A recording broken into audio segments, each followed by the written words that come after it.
They offered me $250,000 to buy my story. I had about $200 in the bank. I said, well, then forget it. About a month later, I get offered $1 million. Robert De Niro is waiting for you in the dressing room. You should play Sonny. You'll be great as Sonny. And you should write it because it'll be honest. I'll play your father and I'll direct it. I mean, it's amazing. And some people, unfortunately, some people, I always learned that when somebody, there's that great line, Maya Angelou, the poet, she said, when somebody shows you who they are, believe them. Believe them. Yeah. Believe them. Yeah. So, that, because think about it, when they show you, they're going to give you their best self. If that's what your best self is, then, But see, I know who somebody is when the shit hits the fan. Yeah, exactly. That's when I know. Yeah. Because that's when I know. Here's my theory. And I'm a student of Machiavelli. Yeah. And what I believe is you can have the best contract in the world. Can I curse? Yeah, of course. We're on? Okay, go ahead. You can have yes, the best contract in the world with your partner. But if he's a scumbag, he's going to fuck you. Yeah. You can have the worst contract in the world with somebody. But if he's a mensch and a good guy, he'll make sure you're taken care of. Yeah. And it's the person. Yeah, it's the person. It's the person you deal with. Yeah, you know what I mean? And you know what? Look, my father was, my parents are Holocaust survivors. Right. They grew up in Eastern Europe. Wow. They spent 4 years in prison. Everyone in their family was killed. They were in the worst camp. Both of them had numbers on their arm. Right. And they met in a displaced person camp after the war and fell in love and were married for 68 years. They lived into their 90s. My father was a very well-known, famous doctor. Yes. And during his time in camp, he manifested, he always wanted to become a doctor. And he just, every day he would be sitting there and people around him were dying, and my mother would be sleeping in a cot with 8 other women. Yeah. And she would be waiting for the woman next to her to die so she could take her shoes because they were never given, and the worst winters, right? And he came out of that. Most people who came out of that experience were very bitter, maintained a sort of victim mentality, and they and their children ended up being very dark. My parents, having found each other and found a great career, woke up every morning loving life, and so they've instilled that in me. And my father would just say, you can learn more about just shaking someone's hand, looking them in the eyes, than all of the other stuff, right? You can look at everybody's blood work and all this, but as a doctor, just by sort of looking them in the eyes and asking them how you doing, right? It's that human interaction. Totally, right? I totally agree with you. Yeah, it's amazing. All right, let's launch this thing off here. Let's see, we can keep going. Hey, everybody, it's me, the Einstein of Wall Street, here from the balcony of the New York Stock Exchange. I could not be more excited. I brought you, I'm a storyteller. And for me, people who have impacted other people's lives, that's the story I want to tell. People who have done it, whether it's through movies, whether it's through finance, whether it's through fashion, it doesn't matter. But what one human being can do, spreading a certain message, it's really about who you are and the integrity inside of your core, right? Those characteristics of what make a difference, right? And, we learn so much more from failure than success, and those who have basically gone through this journey, right, and have stumbled, a pebble in your shoe, a rock, it doesn't matter. You get back. It's not a matter of how many times you get knocked down, it's how many times you get back up and keep going. So for me, I've met so many incredible people in my life. I had the fortunality of meeting one of the great actors of all time, and he's agreed to come on my podcast, and I couldn't be more excited to welcome Chazz Palminteri to the floor of the Stock Exchange. Peter? I'm so excited. So anyway, there's so many stories to tell. For me, actually, I didn't actually realize that Bronx Tale was actually your story. Yes. And I started asking people, I've watched it easily 25 times. Sure. And one of the great stories of all time. And so to think that was actually, that was your life. That was my life, yeah. C. My name is Calogero, yes. Right, which is just... I'm the little boy C, yes. You're the little boy C. And so, and your father was a bus driver. My father's a bus driver. So yes. All of the stuff that you learned, right? I mean, obviously, your father, you obviously grew up in a neighborhood Right. where I guess you were 187 Belmont, Arthur Avenue. Yes. Right, and so obviously the way it's portrayed in the movie is it was the neighborhood where a lot of stuff was going on the corner. Yes. And your father was a different person than everyone else, and Yes. he taught you.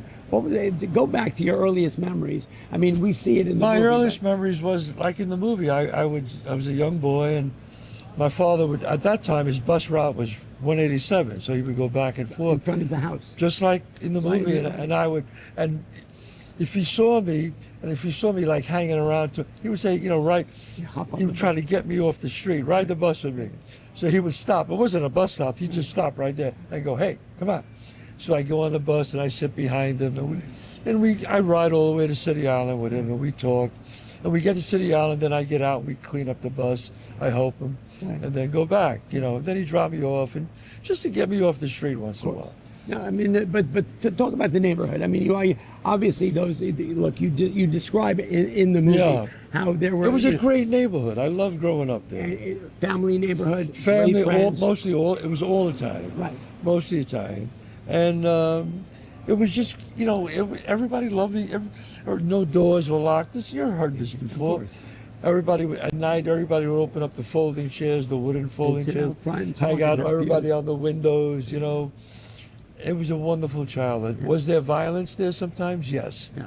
But to me, I would come downstairs. There was no play dates. I have 40 friends. Right. Well, Everybody's play on the- stickball. Play stickball all day. Right.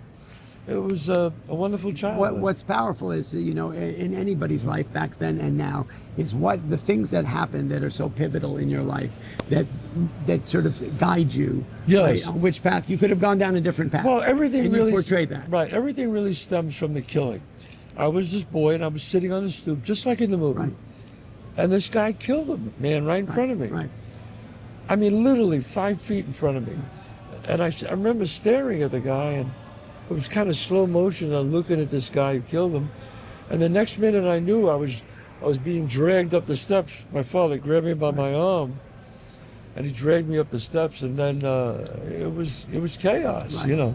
And I didn't rat on them when the cops came. Right. That's the story. I knew, even at that age, I was almost 10 at the time, I knew you don't rat. No.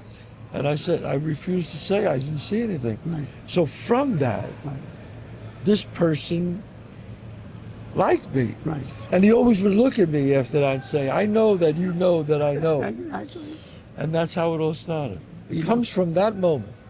your friends that you grew up with, right? Yes. Some of them probably took a different path than you. Yes. Right. I Yes. mean, must have been a period. That was you at 10. Yes. Right. What was it like between 10 and 16? I mean, But you see, the bad guys back then and the good guys would hang out together. right. But when the bad guys would do something, they would kind of slide away and do their thing, and then the good guys would back off.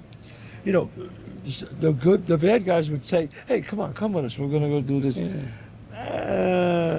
it's all 'Cause right. you did get in the car that time with Yeah. your buddies, I and he mean- pulled you out. The thing that made this strange is the love of my parents is the real thing that kept me straight, because I didn't want to hurt them.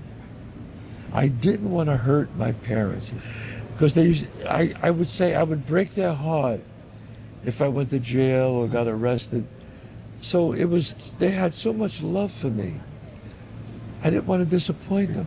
Look, you portray the unconditional love. Yes. Even though there was that tug of war. Yes. Right. You loved the adrenaline, the excitement of what was going on in the corner. Loved it. But your parents had given you, they had laid that foundation. They laid such a heavy. I mean, was I weight. a saint? No. Right. Did we do some crazy things? Yeah. Yes. I don't want to make myself sound like this. But when it came to really going over the line, Right. like armed robberies and things like that, You sat back. I So stepped- you I had stepped back. you had your morals, you had your integrity, I had my- and that yeah. came from home. And that Look, came from I home. grew up in an era of drugs, alcohol. People Right. were doing all kinds of things, and it's funny how different situations, pivotal things, and it's happened to me in my life as well. Where Right. you'll make a decision, right, that has major implications on your life. Yes. Just one decision, if you take a left or a right. Or a light, that's right, it. Right, it's unbelievable. And so, when in doubt, we always say, when in doubt, do the next right thing. Right. I mean, you need to think about, so if I do this, this, you sort of really look at it. I mean, lay it out on the table and go, okay, so this is going to make me a bunch of money, and I'm going to get to be with my friends, and people will look up to me. But it may not be the right thing. It may not be. I mean, like at the end of Bronx Tale, I go, and the choices you make will shape your life forever. One bad choice could change your whole life. And it did, obviously. And it did. Yeah. And it did. I mean, it's like, I always look at it this way. I'll never forget it. Every time I'm about to make a decision, my dad used to say, think about it. And he used to say, does this bring you closer to your goal or farther away from your goal? It's very simple. If the decision is farther away from my goal, don't do it. Exactly. Right.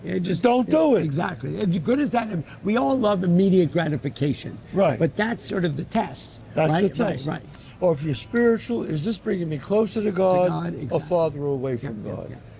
And you're not stupid. You know. But you know what? Your father was, sorry to interrupt you, but you know what was powerful is that your father, for me to watch it, I went through things with my dad, right? And there were points where, he did not agree with some of my decisions, but he respected me in a case, because sometimes parents will do that, and they'll govern with a heavy fist. Right. At any point, it seemed like if your father had gone a little bit further, like at the funeral, like he showed up for you, yes, because he knew that it was important to you. Right. He just didn't say, I'll never talk to you again, or, you know what, I really don't like the way you're behaving. Right. He always stayed close to you, and, and so you knew that you were doing the right thing. Yes, because my mother and father had unconditional love for me. Yes. I mean, maybe in fact a little too much, because they spoiled me a little bit. They made me the Italian prince. Yes. And that was a little, I paid for that as I got older, because women would say, wow, what did your mother do to you? Yeah, I know. You know what I'm saying? You know what I mean? I do. So, but I had two sisters that were very successful. My sister Rose and my sister Mary. They were, very successful, way before I was. You were there were three of you? Three of us. I was the boy. You were the boy. And I was the last one to become successful. And it was really my father saying to us, you could be and my mother. My mother used to go, dreams are for people who are awake, not just sleeping. Right. If you have a dream, you do it. Right. Strange. So they gave you enough freedom. Yes. I mean, because I'm sure acting was, I'm sure in I the had beginning nobody. they wanted, right. I wanted to be an actor. I knew nobody. You knew that from the beginning? 10 years old. Really? Wow. I wanted to write and I wanted to act. I knew it. Right. And my father said, you could do this. And he supported that. Totally. Wow. My mother, you're going to be a star. You'll see. Yeah. You're going to be a They lived star. long enough to see you be a star. My mother died at 97. My Amazing. father at 90. They saw everything. So they saw everything. Everything. That's the greatest thing in the world. They saw everything. Oh my God, that's But amazing. look, for me, I was 39 years old. I was doing guest star roles I was on Hill Street Blues and all these other shows. And then I wrote this thing about my life. It exploded. Like when I put it up, the world just came charging. What was the first that we saw of it? It was in the movie? Or did you? No, the play. Oh, it was originally a play. It was originally a play. Okay. And I got all these reviews, and I had no money in the bank. Well, I had about $200 in the bank. And they offered me $250,000 to buy my story. Right. And I was stunned by that. And actually, it took me a day to get back with them, because I had to let me think about it. Right. Then I realized, no, this is my story. I want to play Sonny, and I want to write the screenplay. Right. And they said no. I said, well, then forget it. Right. I had to have such confidence that my parents gave me this confidence. Yeah.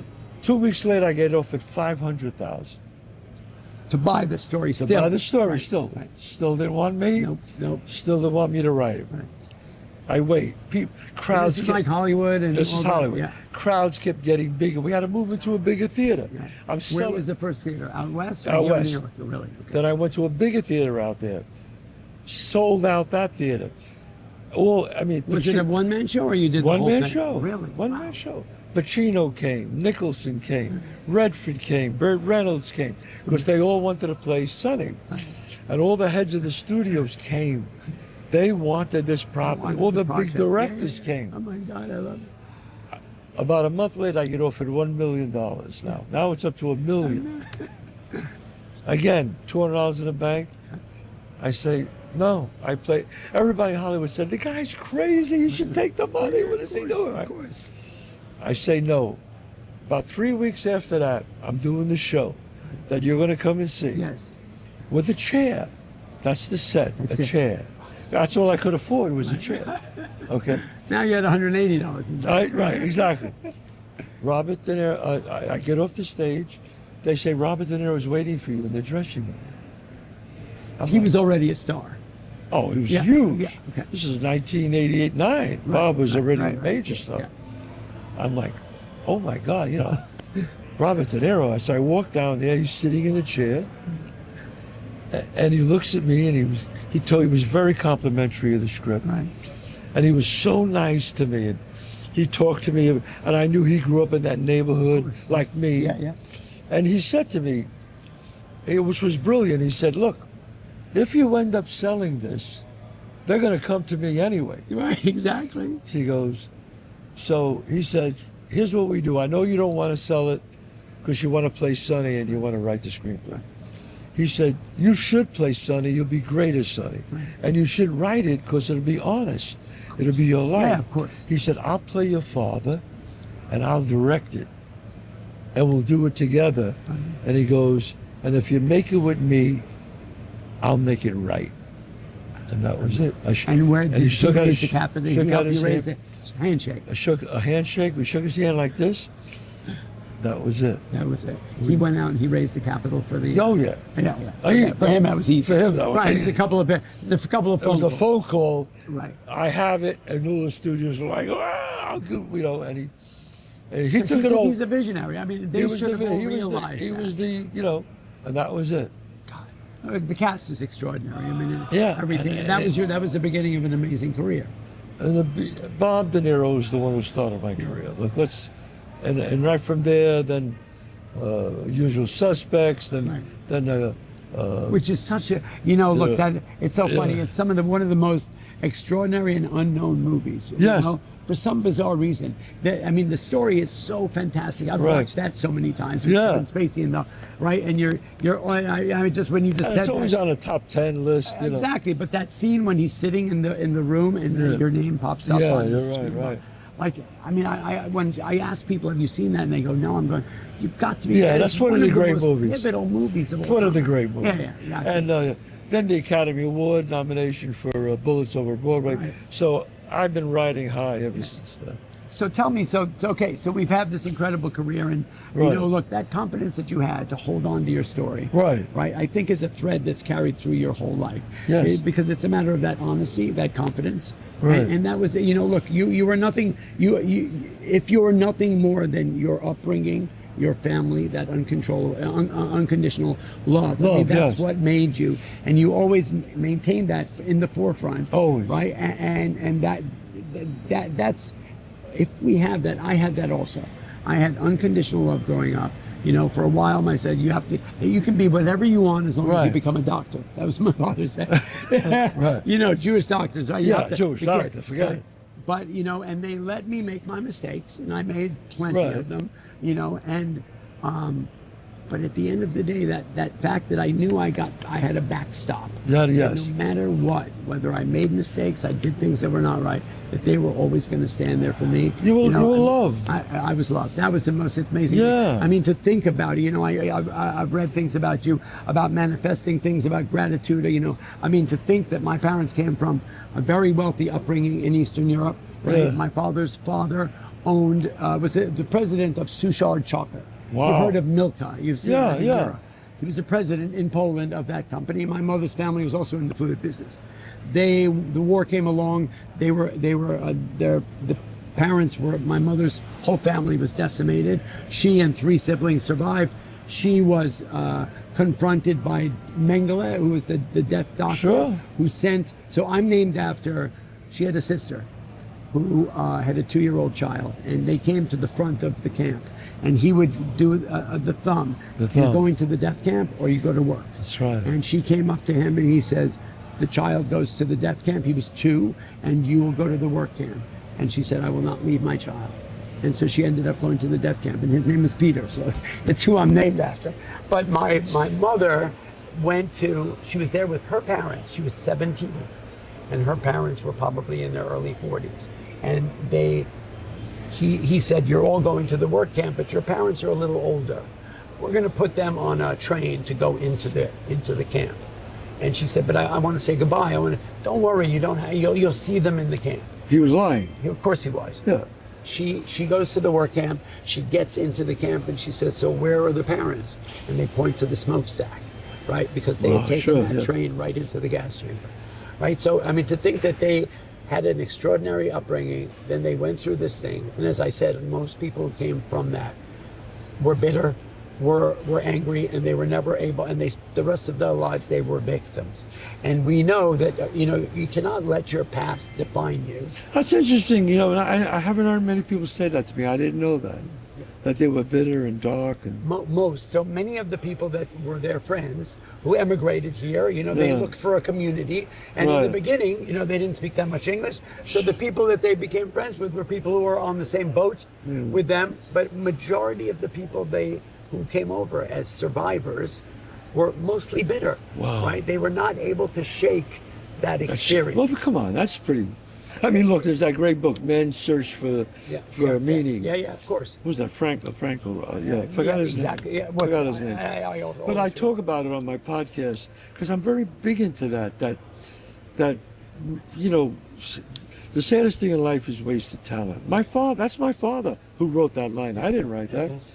And that's everything. You have to find some passion. Yeah. So I would ask my parents, because they come from a religious background, as all Jews were in Eastern Europe. Right. And they survived this 4 years in the camp, right? And I mean, literally, everyone dying around them and I said, how did you survive that? I mean, we think it's a big deal during COVID that, we're sitting at home and watching Netflix and having DoorDash delivered, and we think the worst thing in life could happen, right? And I grew up, my parents, if I ever complained, my parents would remind me of where we came from. Right? They would say, it could be a lot worse. Could be a lot worse. But I said, how did you do that? How did you get through that? Right? And they just said, a day at a time. I manifested. I had a dream in my head every day, all day long, that I'm going to get out of this, and on the other side of it, I'm going to find someone to love, and I'm going to have a great life.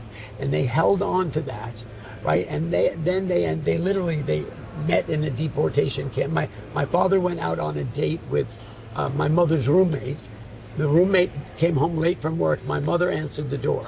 They saw each other, felt it. They said, we're going to marry each other. They fell in love at first sight.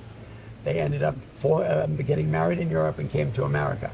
And they happened to be, obviously they are spiritual in a huge way. Right. To be able to take that experience, put it in a box, and store it somewhere else, then it defined them. Because a lot of the people who experienced that, it defined the rest of their lives. It's amazing they both survived. They both survived. Independently, but family, they both survived. Correct. And that was a huge factor in how they were able to be together as a couple, because they woke up and they knew about the gratitude of living, right? They woke up every day, it was a new day, right? Most people who came out of that woke up fearful, and I listened to one of your podcasts, fearful of that what's the next thing to drop, right? They were never able to have that confidence in themselves, and so they became bitter and they became victims. It's like the world never gave me the right. Did they ever do it? Were there many people from the Holocaust who committed suicide? Very huge. Really? Amount. So there was a huge amount. Huge. They couldn't, suicide. Even though they were free and alive? In the camp. There were people there are famous photos. Yeah. So the camp was surrounded by electric fence. Right. And when people were just done and they couldn't take it because they were starved. Right. It was the winter of 39, 40. Right. It was 40 below zero. Wow. Right. When they were done putting them in gas chambers, they would march them from camp to camp, hundreds of kilometers, and people would just freeze. So people would run to the fence and commit suicide. And so touch the fence. They would electrocute themselves. But what about, Peter, when the war was over? Right. And they freed all the people there. Right. Did people commit suicide? Absolutely. There were many who came here, were never able to cope. They were not able to cope. They were never able to find some kind of, because many of their lives were interrupted like at 14, 15, 16. So they didn't have a skill yet, right? So they came here and they became blue collar workers. They were never able to succeed, right? And they just had a bitter life. And so many of them committed suicide, right? Or lived really angry, bitter, victim type lives. I was lucky to have two parents who loved, having survived that, every day for them was a gift, right? And that's how we live our lives, right? We wake up every day with gratitude, and every day is a gift. That's amazing. Yes, it is. And that was, for me, it taught me deep respect for them, having done that and still be so positive. Right. I mean, that's Unheard of.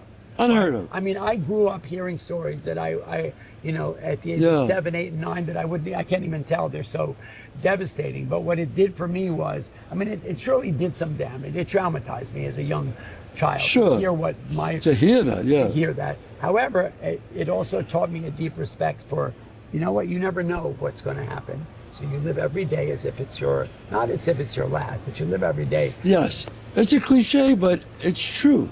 It is true. Because all we have is the present. Correct. Yeah. That's it. One day at a time. I have right now. I don't have 10 minutes from now. We do not, right? Nothing's guaranteed. Nothing's guaranteed. Yeah, no. And so that's why, look, you live that way, right? And there's also the spirituality part and the God part, right? Yeah. I mean, and I've read so many things about you as far as spirituality and God's, Yes. whatever it may be. Some may not I'm call always it God. there. Yeah. It's a power greater It's a than power yourself. greater than yourself. Right. And I would imagine that's how they survived that. I always feel. I mean, I went to Dachau. I went there, and I sat in. I went to the chambers there, and I sat in this thing where they show films. Yeah. And when I sat down, I'll never forget it. I went there, and it was like the benches, hard benches. So I sat down to watch it. So I left, and I was talking to one of the guys, and I said, "Gee," I said, "you would think they would have like better seats so people could watch those films." He goes, "We don't want anybody to be comfortable when they're watching these films." He said, "It's not lounging. We wanted that, so you sit on this thing that they sat on." I was like, wow.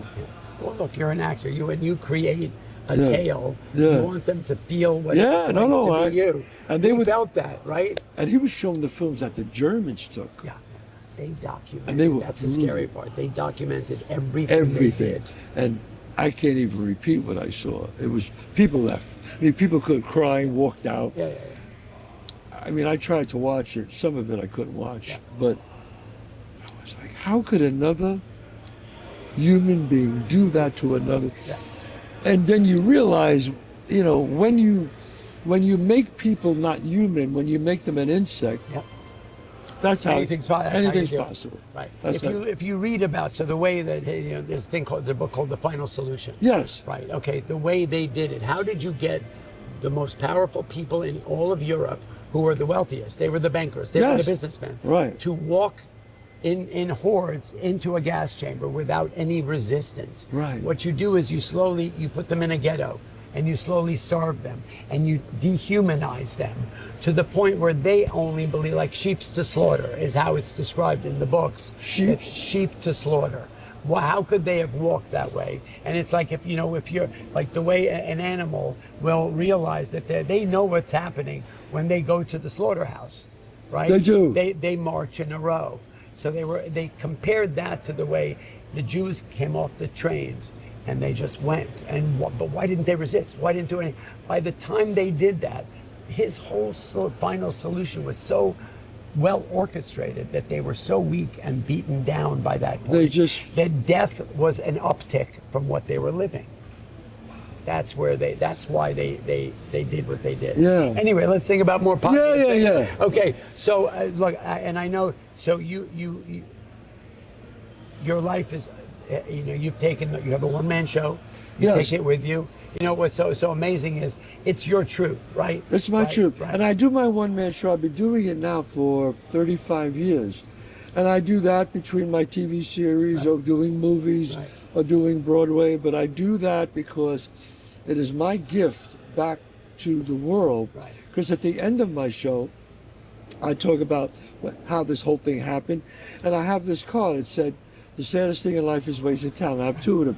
I said, "Oh, do we have any young boys or young girls here, teenagers, 9, 10?" always somebody brings up these two kids, and I say, look, I'm going to give you this card. And when I give you this is a contract between you and me. Yeah. You have to make yourself a success and make your parents proud. Yeah. You promise that. We shake hands and I give them the card. Amazing. And everybody, people clap, Yeah. but it makes me feel good because now I'm doing it 34 years. So every show I do, I'll have somebody come over and they'll say, hi, Mr. Palminteri, this is my son John. And he's like my son's age, 30 years old. And I go, oh, how you doing? She goes, you don't remember him, do you? I said, no, I don't. She takes out a picture. You gave him this card. And I go, yeah, that's my card. She goes, he's a lawyer now. And he goes, he credits meeting you that day to me. And you know what that makes me feel like, Peter? Yeah. That's what this is all about. Right? That's Nobody gets out of here alive. Nobody gets out alive. alive. If you can impact one person in a positive way to be their best self, you've done your job. That's how I look at it. Because people don't realize when you help one person, you're not helping him, you're helping a universe. Exactly. Because when you help that one person becomes happy, and they get married, and they're happy, and they have children, and they're good to their children like your parents were good to you. That person, it's a universe you're creating. I agree. It's not one person. Exactly. But what's funny is people think it's even like with the stock market. You ask people, do you invest in the stock market? No, I'm waiting till I have a whole bunch of money. I said, that's not how you look at it. You don't do good because why should I help one person? That's not going to achieve anything, right? It's like, why should I put $5 a day into the stock market, right? People don't understand that small acts, random acts of kindness, first of all, make all the difference in the world, right? And if you just start with a little bit, people think they have to do these huge things to have impact, when it's really just one person, that's a huge thing. Right. Let's talk about the afterlife for a second. Yes. And I've read that you met John Edwards. Yes. Right. Somebody who I've been dying to meet. Yes. Right. So I'll tell you a curious story. Unfortunately, I've had the last few years I've struggled. I got COVID on March 15, 2020, and I was given 3 months to live. I got very sick. I've had 7 neck surgeries. My whole body is made of titanium. And the next 2 years, I was married. I had a beautiful wife, and used to met my son. I also have a daughter. And my brother and my wife went to college together. He introduced me to her, and they were filmmakers. And they ran a filmmaking company for many, many years. They both got Oscars. My son made the movie that got Bill Clinton elected president. It was called The Man from Hope.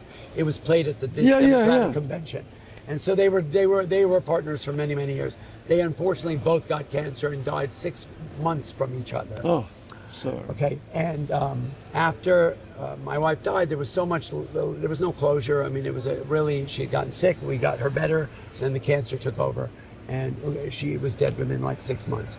And so I needed closure. I'm a spiritual person. Yes. And my parents brought me up not really believing in God, because they said, well, if God is real, why did he let that happen? Exactly, sure. And that was legit. I had to. That's a legitimate beef. Complete legitimate beef.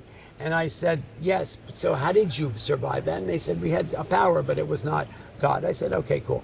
But I've adopted a belief in God and a power greater than myself. But when I lost my wife and my brother in such a short period of time, and I was given this short period, obviously time to live, that's when you sort of really look into your soul and think like, what do I do? How do I get up in the morning, right? Do I let her death and his death define me forever? No. And do I let the fact that I've been ill and had all these? Absolutely not. And so I decided I needed to get in touch with them after death. Right. And so I found a medium, obviously like Jonathan Edwards, who can communicate with people who are past. And just to tell the funny story, when I sat down with them, obviously some people don't believe in it. They think it's a bunch of hooey. I had so much identification. He said things that no one would know. See, you were like an open book. Correct. You had so much of your energy that he could just grasp it. 100%. That's what it was. Exactly.